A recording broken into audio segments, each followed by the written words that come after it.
বন্ধুরা, হঠাৎ করে যদি কোনো মিষ্টি খেতে ইচ্ছা করে তাহলে মাত্র এক বাটি সুজি আর এক বাটি বেসন দিয়ে এই লাড্ডুটা বানিয়ে দেখতে পারেন। যেমন হেলদি তেমনই কিন্তু টেস্টি হয়। ছোট থেকে বড় সবাই কিন্তু খেতে পছন্দ করবে। এর জন্য যে বাটির মাপ করে আমি এখানে সুজি নিয়েছি সেই বাটির মাপ করে কিন্তু নিয়ে নিয়েছি বেসন। আর বেসনটা এখানে ছোলার বেসন ব্যবহার করেছি, এতে করে টেস্টটা কিন্তু ভীষণ ভালো হয়।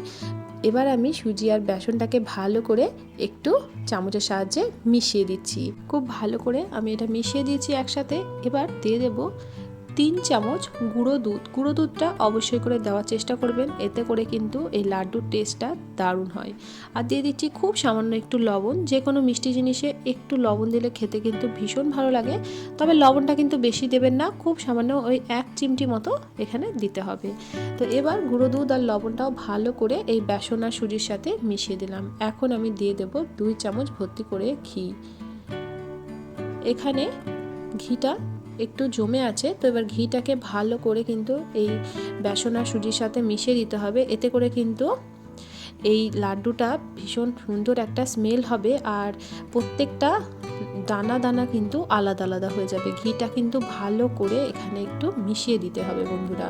আপনারা চাইলে কিন্তু এর থেকে বেশিও ঘি মেশাতে পারেন, তবে এখানে কিন্তু 2 চামচই আমি এখানে দেব।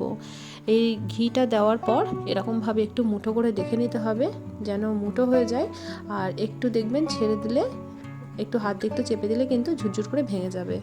এবার অল্প অল্প করে জল দিয়ে এটা একটা ডো আমাদেরকে তৈরি করে নিতে হবে। খুব বেশি কিন্তু জল দেবেন না, খুব অল্পই কিন্তু এখানে জলের প্রয়োজন হবে। অল্প একটু জল দিয়ে এটাকে শক্ত করেই কিন্তু মেখে নিতে হবে, বেশি নরম করে এটা মাখা যাবে না।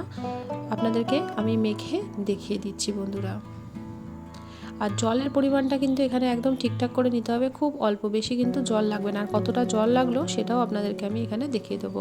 তো এখন দেখুন এটা কিন্তু মাখা হয়ে গেছে। এটা কিন্তু আমি একদমই নরম করে মাখিনি, আবার খুব শক্ত করেও মাখিনি, এরকমভাবে এটাকে মেখে নিতে হবে। আর এখানে দেখুন এই কাপের 1 কাপ জল নিয়েছি, এর হাফ কাপের থেকেও কিন্তু কম জল আমাদের লেগেছে। হাফ কাপও কিন্তু জল আমাদের লাগেনি, হাফ কাপের বেশি জল এখানে কিন্তু বেঁচে গেছে।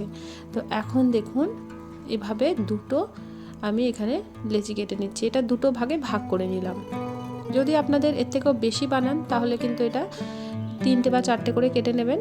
তো এবার এখানে একটা চাকি বেলনা নিয়ে নিয়েছি। তো এবার এর মধ্যে দিয়ে দিচ্ছি খুব অল্প একটু সুজি। এটা সুজি ছড়িয়ে আমি বেলে নিচ্ছি। তো এবার এখান থেকে একটা ডো এই সুজির ওপরে দিয়ে দেব। তো এটাকে একটু মোটা করেই কিন্তু বেলে নিতে হবে, পাতলা করে বেলার কোনো প্রয়োজন নেই।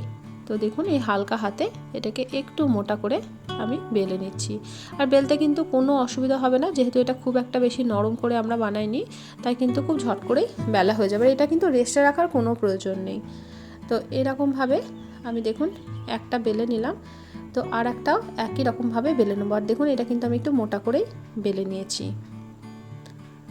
একই রকমভাবে এটাকেও বেলে নেব। আর এদিকে একটা ফ্রাই প্যান বসিয়ে দিয়েছি, আর এই ফ্রাই প্যানের উপরে কিন্তু আমি কোনো কিছু দিইনি। এখন ফ্রাই প্যানটা ভালো করে গরম করে নিয়েছি।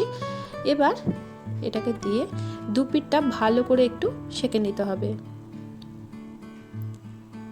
এটা কিন্তু ভালো করে সেঁকে নেবেন যেন কাঁচা না থাকে, এটা দিকে একটু খেয়াল রাখবেন। তো এভাবে একটু উল্টে পাল্টে সেঁকে নিতে হবে। এটা যদি উল্টাতে পাল্টাতে গেলে ভেঙেও যায় কোনো অসুবিধা নেই, কারণ এটা পরে আমরা ভেঙেই নেব। তো একটা দিক হয়ে গেছে। তো এখন আমি খুব সামান্য হাফ চামচ মতো ঘি দিয়ে দিলাম একটা পিঠে। আপনারা চাইলে কিন্তু এটাকে সাদা তেলে একটু ভেজে নিতে পারেন, তবে আমি কিন্তু একটু ঘি দিয়ে এটাকে একটু ভেজে নিচ্ছি, তবে খুব বেশি না। দেখুন খুব অল্প একটু ঘি, জাস্ট একটু এর পিঠের দিকটাই বুলিয়ে দিচ্ছি। তো এভাবে একটু ঘি বুলিয়ে এপিট ওপিট উল্টে একটু ভেজে নেব। আর এটা কিন্তু ভীষণ এখন মুচমুচে হয়ে গেছে, এটা তুলতে গেলে কিন্তু ভেঙে যাচ্ছে, তবে কোনো অসুবিধা নেই, এটা কিন্তু আমরা ভেঙেই দেবো এমনিতেও। তো এবার এটা তৈরি হয়ে গেছে। এরকমভাবে আর একটাও আমরা এপিট ওপিট উল্টে পাল্টে ভেজে নেব। তো বন্ধুরা, আজকের রেসিপিটা কে কোথা থেকে দেখছেন অবশ্যই কমেন্ট করে জানাবেন। আমার রেসিপি সামান্য হলেও ভালো লেগে থাকলে চ্যানেলটিতে সাবস্ক্রাইব করে পাশে থাকার অনুরোধ রইল। পাশে থাকা বেল বাটনটিকে প্রেস করে অল নোটিফিকেশানটা অন করে রাখবেন, যাতে নিত্য নতুন কোনো রেসিপি দিলে সবার আগে নোটিফিকেশান পৌঁছে যায় আপনাদের কাছে। এবার একটা চিনি শিরা বানাবো, তো তার জন্য আমি একটা নির্দিষ্ট বাটির মাপ করে নিয়ে নিয়েছি 1 বাটির একটু কম চিনি। আর যতটা চিনি নিয়েছি ততটাই এখানে দিয়ে দেব জল। আমি যতটা এই মিষ্টিটা বানাচ্ছি, তো তার জন্য কিন্তু এই চিনির শিরাটা একদম পারফেক্ট। এতে করে একটু শিরা বেশিও গেছিলো। তো এবার এর মধ্যে দিয়ে দিচ্ছি 2টো এলাচ মুখটা ফাটিয়ে। তো আপনারা যদি 1 কাপ এখানে সুজির ব্যবহার করেন তাহলে 1 কাপের একটু কম চিনি নিলেই হবে। তবে মিষ্টিটা আপনারা যে যেমন খেতে পছন্দ করেন তো সেই অনুপাতে এখানে ব্যবহার করবেন। আমি একটু কম মিষ্টি করে বানিয়েছি, তো তার জন্য আমি যতটা চিনি নিয়েছি এটা কিন্তু আমার জন্য একদম পারফেক্ট। এবার এটা ভালো করে যখন ফুটে যাবে তখনই এটাকে বন্ধ করে দিতে হবে। খুব বেশি কিন্তু এটা 1 তার বা 2 তার বিশিষ্ট শিরার কোনো প্রয়োজন নেই। একটু চিপচিপা মতো হয়ে গেলেই কিন্তু এটাকে বন্ধ করে একটু ঠান্ডা করে নিতে হবে। এখন কিন্তু এটা ভালো করে ফুটে গেছে, একটু চিটচিটা মতো হয়ে গেছে। এবার এটাকে বন্ধ করে দিলাম, ঢাকা দিয়ে আমি রেখে দিলাম। এবার যে রুটিগুলো আমরা বানিয়ে নিয়েছিলাম তো সেগুলোকে ভালো করে এখানে ভেঙে নিতে হবে। এবার দেখুন খুব সহজেই কিন্তু ভেঙে যাবে, এটা কিন্তু বেশ মুচমুচা হয়ে আছে। তো এইভাবে একটু ভেঙে নিচ্ছি, আর ভেঙে নিয়ে একটা মিক্সার গ্রাইন্ডার জারের মধ্যে দিয়ে একটু গুঁড়ো করে নিতে হবে। তো হাতের সাহায্যে যতটা পারা যায় ছোট করে দেওয়া যায় ততটা আমি একটু হাতের সাহায্যে ভেঙে একটু ছোট করে দিলাম। এতে করে গুঁড়ো করতেও কিন্তু সুবিধা হবে। তো একবারে কিন্তু পুরোটা গুঁড়ো করা যাবে না, আমি এখানে 2 বারে গুঁড়ো করে নেব।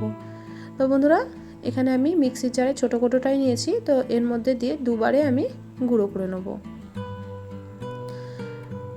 তো একটু পালস মোডে চালিয়ে একটু গুঁড়োটা করে নিতে হবে। তো এখন দেখুন সুন্দরভাবে কিন্তু এটা গুঁড়ো হয়ে গেছে। তো আমি একটা মিক্সিং বাউলের মধ্যে এটা ঢেলে নিলাম।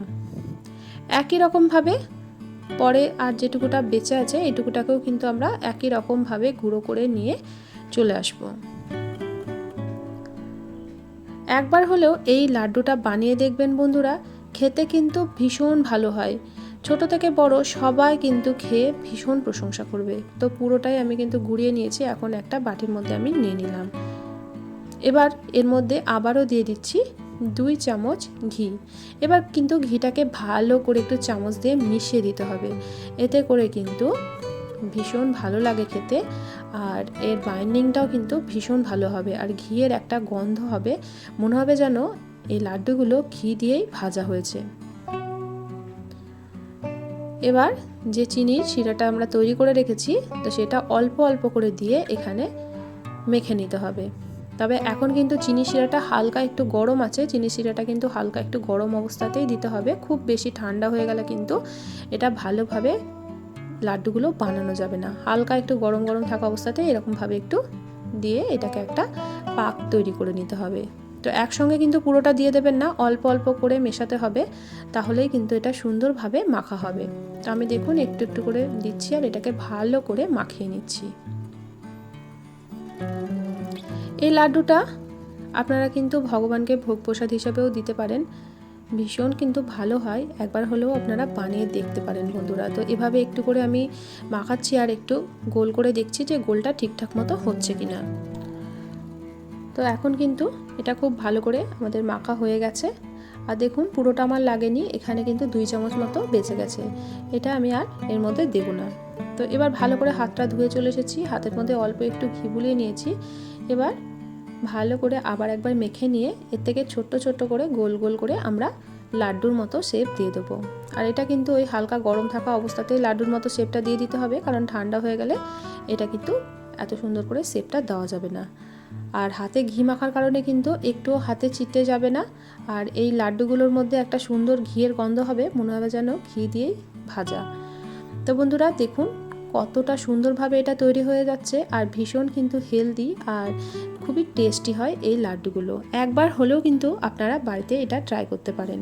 আর এটা কিন্তু বানিয়ে অনেক দিন পর্যন্ত স্টোর করেও রাখতে পারেন।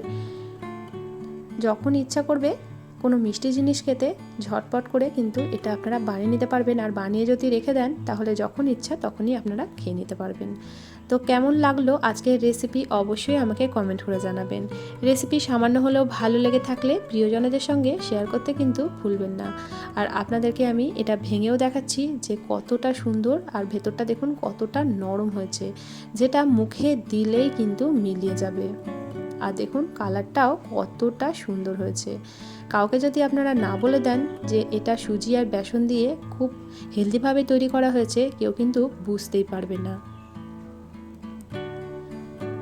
তো বন্ধুরা, রেসিপিটা ভালো লাগলে কিন্তু প্রিয়জনদের সঙ্গে প্রচুর করে শেয়ার করে দেবেন। আপনাদের একটা শেয়ার আমাকে কিন্তু অনেক দূর পৌঁছাতে সাহায্য করবে। তো বন্ধুরা, আজকের মতো আসি, দেখা হবে অন্যদিন অন্য একটা রেসিপির সাথে। সবাই ভালো থাকবেন, সুস্থ থাকবেন, সাবধানে থাকবেন। রেসিপিটি দেখার জন্য সকলকে অসংখ্য ধন্যবাদ।